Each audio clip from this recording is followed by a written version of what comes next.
हे hello दोस्तों, कैसे हो आप लोग। मैं नए क्वेश्चन के साथ आपका स्वागत करता हूं। तो यहाँ पे देखिए, क्वेश्चन ऐसे क्वेश्चन ना आपको बहुत मिल जाएंगे, लेकिन उनको समझना, उनके शब्दों को समझना, क्योंकि इन्हीं क्वेश्चनों को फेर बदल करके उनके शब्दों को नए नए क्वेश्चन बनाए जाते हैं। तो आप अगर इनको देखेंगे, एक से ज़्यादा क्वेश्चन कई बार आ जाए तो उसमें कोई दिक्कत नहीं करना, उनको अच्छे से देखना। तो चलो शुरू करते हैं। Who is responsible for safety at the work site after a permit has been extended. मतलब वर्क साइट पे कौन जिम्मेदार होगा अगर परमिट एक्सटेंड हुई है तो। No one after a permit. देखो, मैं उत्तर बता देता हूँ, क्योंकि सारे ऑप्शन वो पढ़ूँगा तो बहुत ज़्यादा टाइम लगेगा, ठीक है। तो the issuer and receiver who sign the extension, okay, वही दोनों जिम्मेदार होंगे। उसके बाद how far from edge of the excavation spoil soil must kept material and spoil soil be set back at least 6 point यानी 2 फीट। यहाँ ब्लैंक में भरेंगे from the edge of the excavation. कभी भी जैसे हम लोग गड्ढा खोदते हैं, तो जैसे ये एक ट्रेंच हो गई, मैं बताता हूँ आपको, ये एक ट्रेंच हो गई, हमने ट्रेंच खोदा है। जो इसका सोइल है, यहाँ से ये इतना दूरी जो है ना 2 फीट का होना चाहिए। इसके बाद यहाँ पे हम लोग रखेंगे ताकि ये कोलाप्स होके फिर से इस एक्सकवेशन को कोलाप्स ना कर सके और सोइल स्लेपेज ना हो सके, मतलब सोइल सरक के फिर उसी में जाके गिरने लगेगा। तो 60 सेंटी फार अवे रखना है, ओके। उसके बाद देखेंगे अगला, ladder should extended above the landing area. ये वाला बात समझना, extended ladder should extended above the landing area. How much ladder should be extended beyond the landing platform? 1 metre रहेगा। देखो, ये हो गया 1 मिनट, ये हो गया छत, ये हो गया छत। अब यहाँ का जो रेशियो है और ये जो रेशियो है, इस तरह से हम लोग लेडर लगा दिए, ठीक है। हम लोग लेडर लगा दिए छत पे, और ये छत है, ये छत के जो ऊपर जो इतना बढ़ेगा ना, 1 मीटर बढ़ना चाहिए यहाँ पे। मतलब 1 मीटर 3 फीट कहीं कहीं दिया रहेगा, इतना बढ़ना चाहिए छत के ऊपर, ताकि जब हम छत पे लैंडिंग करें तो हमारे पास ये पकड़ने के लिए रहे, ठीक है। पकड़ के हम छत पे उतर सकते हैं, समझ रहे हैं ना आप। उसके बाद आगे बढ़ते हैं। उसके बाद what is the more dangerous source of energy, which form of energy is more dangerous. कौन है? Potential stored energy. ये ना बहुत ख़तरनाक है, क्योंकि हमको तो पता नहीं है। हम लोग सोचेंगे तो शट डाउन हो गया है, अब लाइट वाइट है, ये नहीं, कुछ भी नहीं है। लेकिन जो वही स्टोर्ड एनर्जी रहती है ना, वो सबसे ज़्यादा ख़तरनाक रहती है। जो लाइव एनर्जी रहेगी उसमें आप ज़्यादा खुद को ज़्यादा ये करोगे, डर के मारे नहीं जाओगे। लेकिन जो स्टोर्ड एनर्जी रहेगी, आप सोचोगे अब तो हमने पावर को आइसोलेट कर दिया, यहाँ कोई एनर्जी नहीं रहेगी, इसलिए वो ज़्यादा ख़तरनाक हो जाती है, ओके। आगे देख लेते हैं।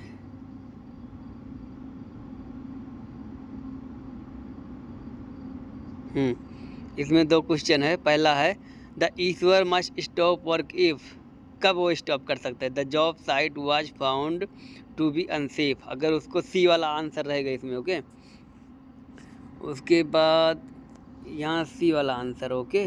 और ये क्वेश्चन था, ये क्वेश्चन देखो, what might happen if a safety problem arise and the receiver does not stop work? क्या होगा अगर कोई मतलब प्रॉब्लम आ जाता है, अगर ईश्वर ने रिसीवर या ईश्वर ने काम नहीं स्टॉप किया तो क्या हो जाएगा?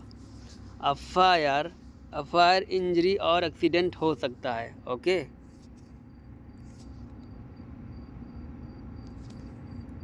यहाँ पे देखो, what are the control measures for noise and vibration precaution for noise and vibration hazard are, क्या हो सकता है? Change work procedure and wear PPE. ठीक है, उसके बाद आगे, for how long can a work permit normally be issued and renewed without a special agreement? The answer in the GI 2.100 paragraph. Okay, तो हम परमिट को नॉर्मली कितने घंटे के लिए रिन्यू कर सकते हैं और उसका मैक्सिमम जो शिफ्ट है ना कितना होना चाहिए? तो हम 2 consecutive operating shift up to maximum of 24 hours. देखो 2 consecutive कैसे हो गया? 2 consecutive हो गया जैसे एक ही दिन के लिए, ये नहीं कि 12 घंटा आज कर लिए 12 घंटा परसों करेंगे, तो इस केस में गलत हो जाएगा। जैसे हमने आज परमिट रिन्यू किया सुबह में 6 बजे किया, 6 बजे से 6 बजे तक करेंगे, 12 हो जाएगा। फिर 12 से 6 बजे तक करेंगे,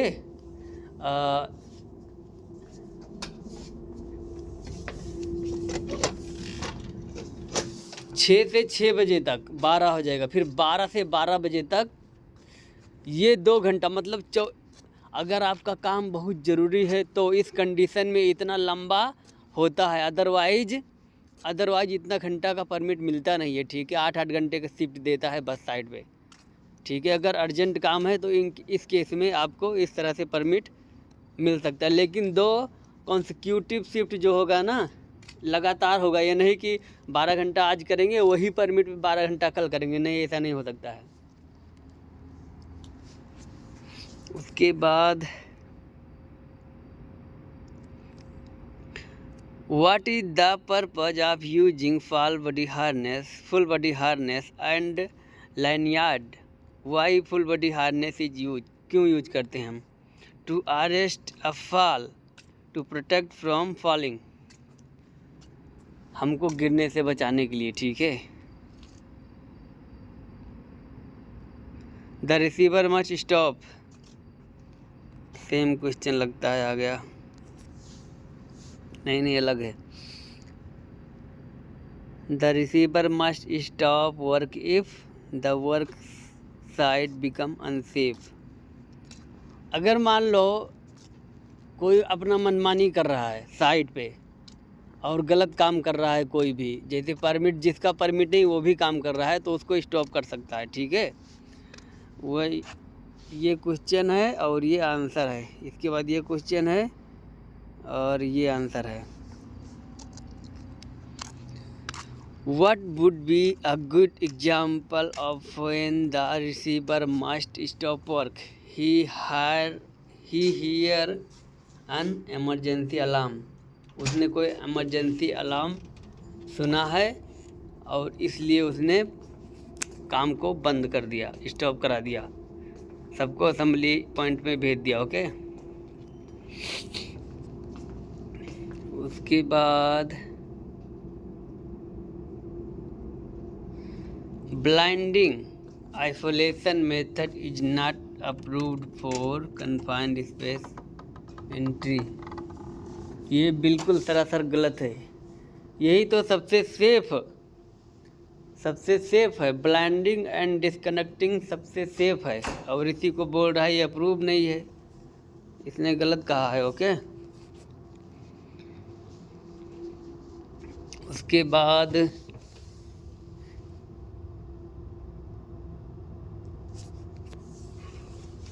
A pipe fitter cannot work on the same piece of equipment using a welder work permit because कौन कौन नहीं कर सकता? पाइप फिटर और एक वेल्डर सेम इक्विपमेंट में काम नहीं कर सकता क्योंकि each type of work involve different hazard.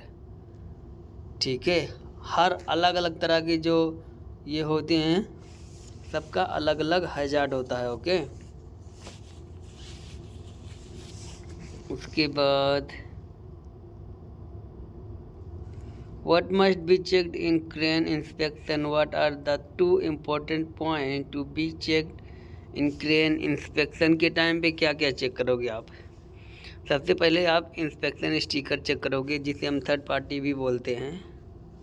उसके बाद ऑपरेटर सर्टिफिकेट, ऑपरेटर का सर्टिफिकेट मांगोगे उसको चेक करोगे। उसके बाद The receiver can leave the job site anytime and as long as he gets the permission from his supervisor first. कभी अपने मन से ना वो एनी टाइम कभी नहीं छोड़ सकता, उसको रिप्लेसमेंट देना पड़ेगा। उसके जगह पे दूसरा ट्रेंड रिसीवर होना चाहिए, वो भी सर्टिफाइड विद सर्टिफिकेट। ये नहीं कि उसका कार्ड एक्सपायर हो गया फिर भी वो काम कर सकता है।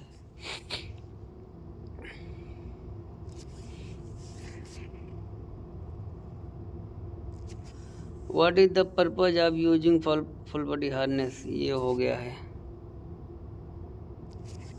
What happens if work must continue past the time the original permit was to expire?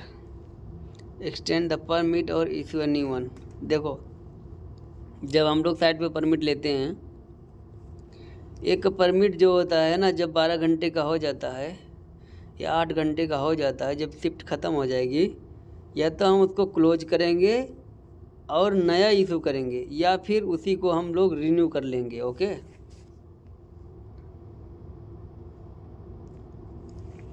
The safety of work site is a sole responsibility of an issuer. Sole मतलब पूरी जिम्मेदारी ये बोल रहा है। Once work permit is issued, only receiver is responsible for the safety of the work. नहीं, कोई एक जिम्मेदार नहीं हो सकता, दोनों जिम्मेदार होंगे, इशूअर एंड रिसीवर। ठीक है,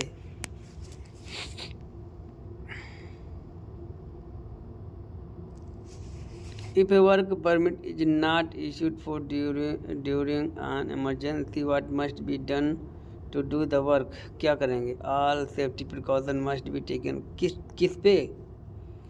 if a work permit is not issued, अगर नहीं इशू हुआ during an emergency, बहुत ज़्यादा इमरजेंसी है, बहुत ज़्यादा इमरजेंसी के केस में बोल रहा है, ये समझ रहे हो ना?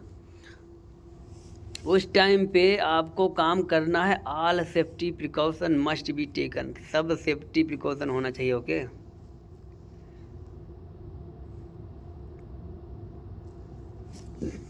Toxic and flammable gas could be found in, कहाँ पे?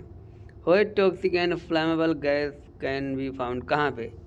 इसका वेसन पे भी मिल सकता है।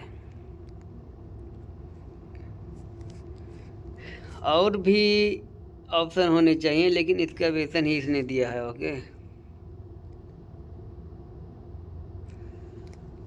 When is LOLB permit issued, कब होगा? इनिशियल ओपनिंग इक्विपमेंट, इनिशियल मतलब प्रारंभिक, जब भी कभी हम वो पाइप को या फ्लैंज को खोलने जाएंगे तभी ये परमिट इशू होगा, उसके पहले नहीं, उसके बाद नहीं। देखो ये जो है ना, ये जो है ये एक ख़ास तरह का परमिट होता है, ये हर किसी को नहीं मिलता है। जैसे हम लोग अगर पास भी कर लेंगे आरामको, खाली आरामको का एम्प्लॉय जो होता है वही ले सकता है। ठीक है, हमको चार टाइप का परमिट मिल भी जाएगा तब भी हम ये लोग इस परमिट को प्राप्त नहीं कर सकते हैं। बहुत कम केस ऐसा होता है जब ये अपॉर्चुनिटी हम लोगों को मिलेगी, नहीं तो ओनली ऑपरेशन वाले इसे करते हैं, प्लांट वाले। Okay,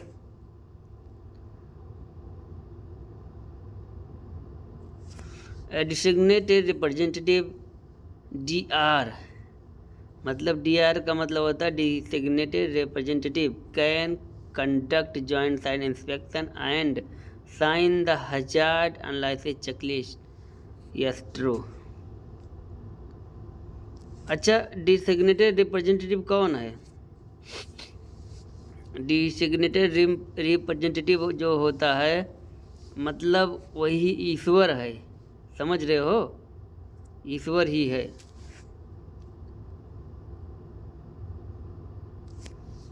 Who is responsible for the lockout of machine or equipment? Authorized person only. Equipment opening line break permit must be obtained before positive isolation. True। और पॉजिटिव आइसोलेशन आप जानते हो, blinding and disconnection, ये दोनों positive isolation है। मतलब 1% भी chance नहीं है कि कोई भी गैस या लिक्विड या फ्लूइड जो है वो रिलीज करेगा, क्योंकि ब्लाइंड लग जाता है या डिस्कनेक्ट हो जाता है, ठीक है। उसी केस में ये परमिट आपको मिल सकता है, अदरवाइज नहीं।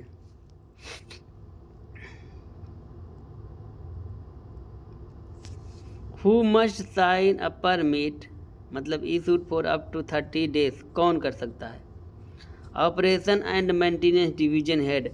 ये देखो, ये जो 30 दिन का परमिट होता है ना, इसमें सिर्फ आपको एक ही तरह का काम रहेगा, एक ही ड्यूरेशन रहेगा, एक ही एरिया रहेगा, कुछ चेंज नहीं करना है।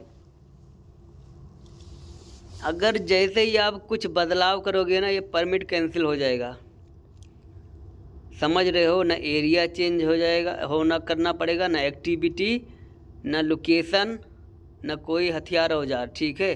तभी ये 30 डेज के लिए वैलिड रहेगा। जैसे आपने कुछ चेंज किया, ये कैंसिल हो जाएगा permit.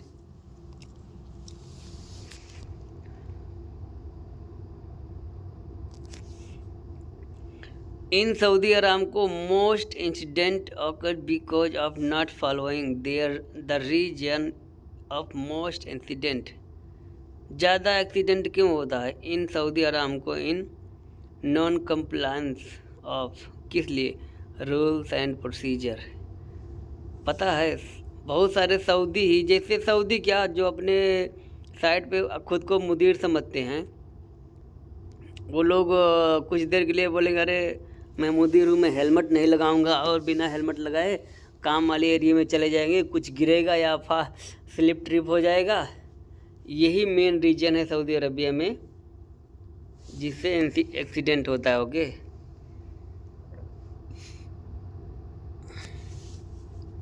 What is the most dangerous source of energy which from energy is more dangerous? कौन है? वही है पोटेंशियल एनर्जी।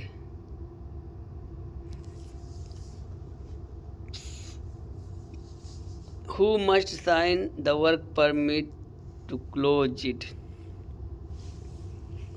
साइन करने के लिए और क्लोज करने के लिए वही दोनों रहेंगे। इसमें कौन सी बड़ी बात है? Issuer and receiver. Why must work permit be close, क्यों करना पड़ता है? To communicate the status of the work. अगर आप क्लोज नहीं करोगे, बंद नहीं करोगे, कंटिन्यू करते जाओगे, तो ईश्वर को कैसे पता चलेगा कितना काम हुआ है और कहाँ काम करना है और क्या क्या इक्विपमेंट यूज करना है? इसीलिए क्लोज और ओपन का सिस्टम है, ठीक है। नहीं तो एक ही बार में परमिट दे देंगे, पूरा प्रोजेक्ट ख़त्म कर लो एक ही बार में उसी परमिट से। इससे एक्सीडेंट का चांस बहुत ज़्यादा हो जाता है।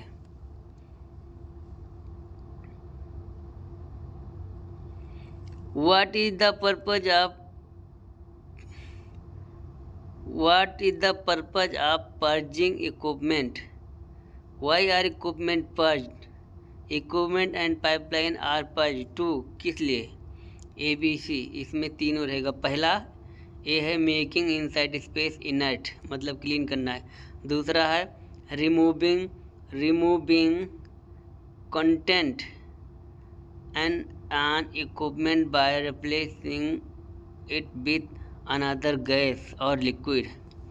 जैसे उसमें टॉक्सिक रहेगा ना, तो आप इनर्ट गैस से क्लीन करोगे ना, तो रिप्लेस हो जाएगा, जैसे टॉक्सिक हट जाएगा वहाँ पे दूसरा गैस रहेगा। ऑक्सीजन और इनर्ट गैस से वो करते हैं, ठीक है, नाइट्रोजन से क्लीन करा किया जाता है। और तीसरा to prevent fire and explosion, इसलिए ABC तीनों माना जाएगा।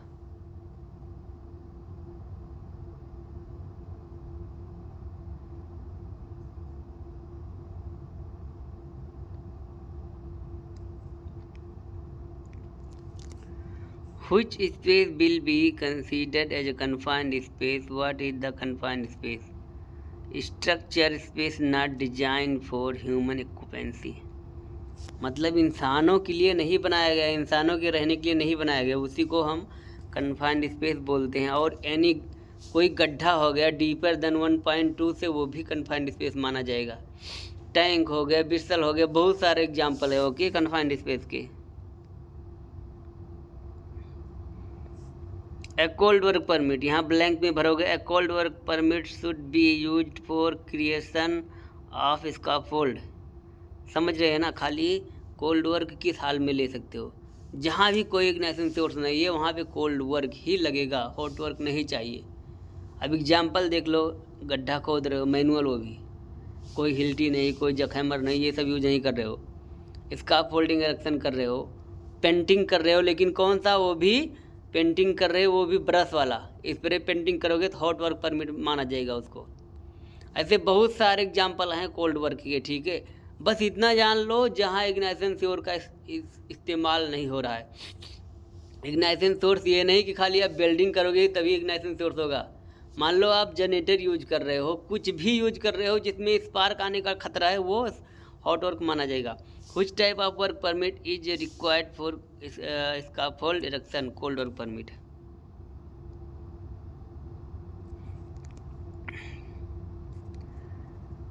Work permit can be issued up to 30 days if it is highly unlikely that condition will change. Work permit can not be, ये बोल रहा है कैन नॉट बी, नहीं हो सकता है 30 दिनों के लिए। किस हाल में, किस सूरत में? अगर वो हाई रिस्क एक्टिविटी है तब, उस हाल में 30 दिन के लिए कभी नहीं देगा। मैं उस बार आपको बोला था 30 दिन के लिए हो सकता है, कब? जब आप कोई एक्टिविटी चेंज नहीं कर रहे हो और वो हाई रिस्क नहीं है, कुछ भी चेंज नहीं कर रहे हो, उस हाल में आपको 30 दिन का मिल सकता है। What are the control measures for noise and vibration? Precaution for noise and vibration hazard are change work, ये हो गया था एक बार। What must the issuer and receiver do after stop work? Tell the issuer what must the receiver do if the stop work. अगर ईश्वर ने काम बंद कर दिया है तो उसको रिसीवर को ज़रूर बताना चाहिए, सर ऐसे ऐसे प्रॉब्लम है, इस वजह से मैंने काम को बंद कर दिया है। What must the issuer do with the permit after he stop work? Write the reason on the permit, पे आपको रीजन लिखना पड़ेगा कि किस लिए ये काम बंद किया गया, ईश्वर को लिखना पड़ेगा। What must the checked in crane inspection, वही ये तो हो गया है। तो इसमें इतना है गाइस, तो आज के लिए इतना ही गाइस। मिलते हैं नेक्स्ट वीडियो में। Till then bye, take care of self and please like, subscribe and comment. Thank you so much guys, have a nice night.